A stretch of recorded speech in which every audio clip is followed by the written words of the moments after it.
Let's talk about innocent spouse relief. Okay, now let's talk about relief from joint tax liability. Okay, now when you file a joint return with a spouse, each spouse on the return is considered jointly and severally liable for the tax on the return. Jointly and severally liable, which means the IRS can go after either one of those people, either spouse, for all of the tax that's due on the return. And this is something that seems to confuse new preparers. Spouses are never required to file jointly. And in fact, when you have spouses who are married, a separate return is the default. MFS is the default. A joint return is an election. And the reason why it's considered an election is because both spouses have to agree. If you have one spouse that doesn't want to file a joint return, and the other spouse does want to file a joint return, the spouse that wants a joint return cannot force the other spouse to file jointly with him or her. All right. So MFS is the default when you have married spouses.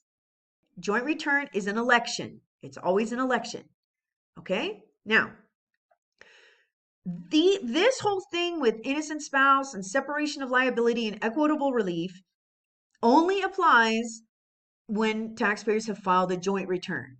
There's no joint tax liability when you have separate returns because they're separate.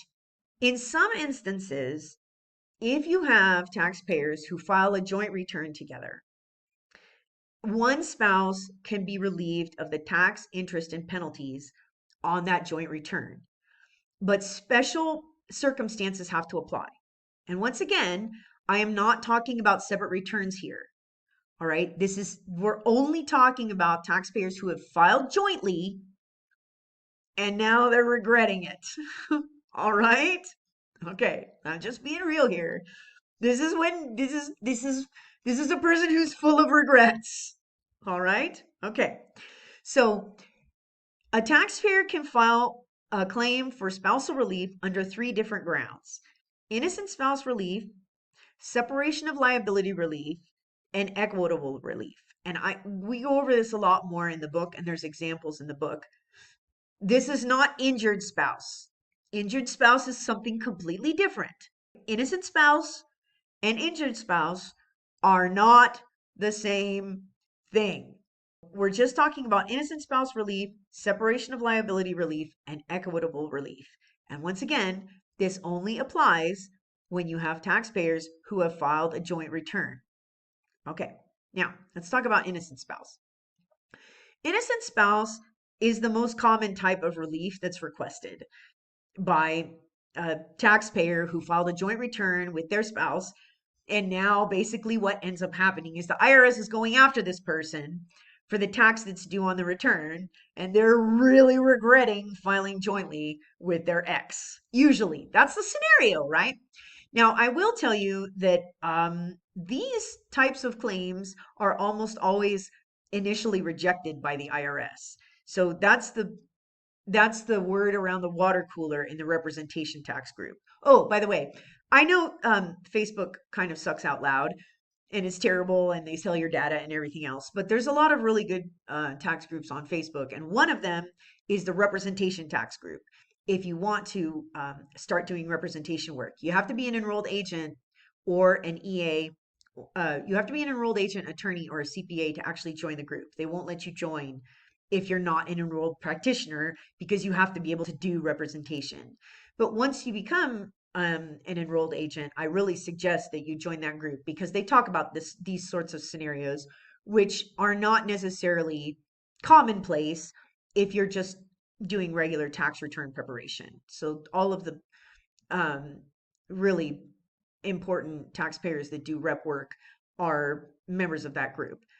Now, innocent spouse is when you have a taxpayer who had a joint return and has understated tax liability due to erroneous items attributable to taxpayer spouse or the former spouse.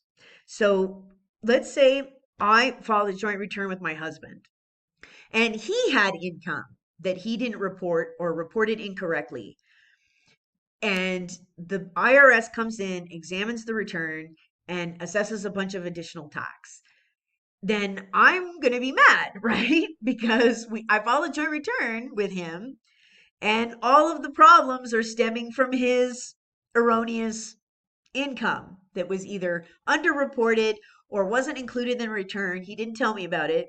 And now I'm pissed, right? So I want to request innocent spouse. But none of this would have applied if I hadn't filed a joint return with him, because it's his mess, right? That's causing problems for me. But the IRS can go after me because we filed a joint return together. All right? So this is when you request innocent spouse relief.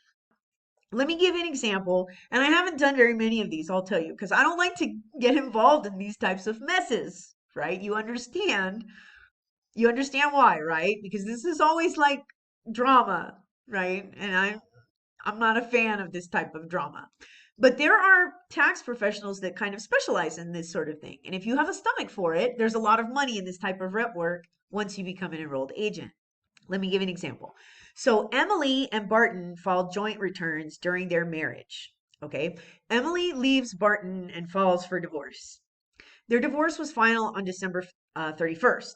However, Emily later receives an IRS notice for a prior year joint return. Okay, this is a really common scenario for when a person would uh, request innocent spouse relief. Okay, and this is one of the cases that I have actually done. It's been several years, but this is an almost identical scenario to the client that I had in my office.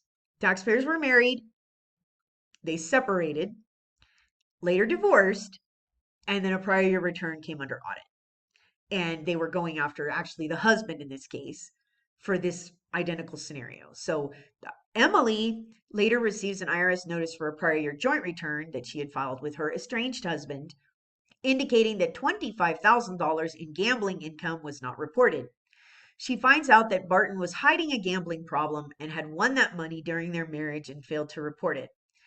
She had no knowledge of the gambling winnings because Barton hid the money in a separate bank account and never told her about it. Emily immediately files for innocent spouse relief by filing Form 8857, Request for Innocent Spouse Relief. And the case that I did was almost identical to this, except the sexes were reversed. The husband was our client, and his wife had a really serious gambling problem. So she had like separate bank accounts, and she was like going to the casinos and saying she was visiting her sister and all of this weird stuff. And he ended up divorcing her over it. But all of this hidden gambling income that that she wasn't telling him about was assessed against one of their prior year joint returns. And we filed for innocent spouse relief for him, which was eventually granted, right? But it's always an uphill battle with this sort of thing. And to be honest, if you have a situation where the taxpayers have some kind of problem like this, or you have one spouse that's really not sure that the other spouse is reporting all of their income or doing something shady, then really it's better to file MFS, even if they lose credits and everything else. There's a recent case that came out of Florida where it was a CPA, and the wife filed a joint return with the husband, and when they were already separated, because the CPA kind of, I don't know all the details of the case, but I did look it up. The CPA filed a joint return for for the husband and wife, and the husband's tax return was later pulled for audit, and he was hit with a huge assessment, which of course applied to the wife as well. And she went after the CPA. She went after the CPA and said, this tax advisor didn't advise me that filing separate returns would be preferable, and filing a joint return was to my detriment. So she got a six-figure settlement from the CPA for this. So just realize that MFS is always an option when you have kind of a difficult situation like this. And when you file a joint return with a spouse that might have a gambling problem or have unreported income, then just realize that both spouses are going to end up being liable for any of the tax that's owed on that return, especially if that return later gets pulled for audit, then this can be a very uncomfortable scenario, not just for you, but for the spouses as well. Now, injured spouse and innocent spouse are not the same thing. Okay, an injured spouse is entirely different. This is a situation where you have spouses that file a joint return. Once again, this does not apply to separate returns. Okay, you don't have to file anything for injured spouse if you have spouses that are filing separate returns. For injured spouse, you have spouses that have filed a joint return together. They have paid federal income tax or claimed a refundable tax credit, like the EITC or the additional child tax credit or something like that. And then all or part of the taxpayer's refund or expected to be applied to his or her spouse's past financial obligations. And then the taxpayer who's requesting injured spouse is not responsible for that debt. Okay, so a spouse that believes that he or she is entitled to a portion of the refund on a joint return can file Form 8379, Injured Spouse Allocation. And this is filed by the spouse that is the injured spouse. What this means is that, let's say I file a tax return with my husband, okay, and he has delinquent student loans, or he has back child support, or some other debt that is subject to a treasury offset. I'm not responsible for that. All right, it's his debt, right? But we decide to file jointly. And what I do is I file a Form 8379 because I'm an injured spouse, because it's his debt, not my debt. And I file the injured spouse allocation so I can get my share of the refund instead of having the whole refund offset. Okay, I'm the injured spouse in that scenario. Okay, all right, do you understand? Okay, so Gerard filed a joint return with his wife, Kimberly, who has delinquent student loan debt. So Kimberly owes student loans and they're delinquent because she hasn't been paying them down like she should. So he files a joint return with her anyway, but he also files Form 8379 to request his portion of their tax refund as an injured spouse. He's the injured spouse in this scenario.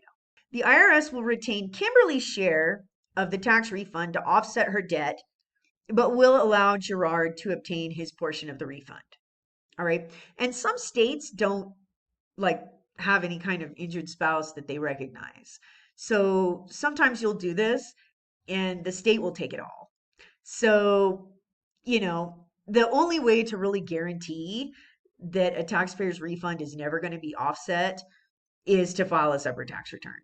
Because like I said, some states don't honor this. They won't recognize an injured spouse allocation, and they'll try to take the whole refund. Or they'll offset, the taxpayer's bank account or whatever they do.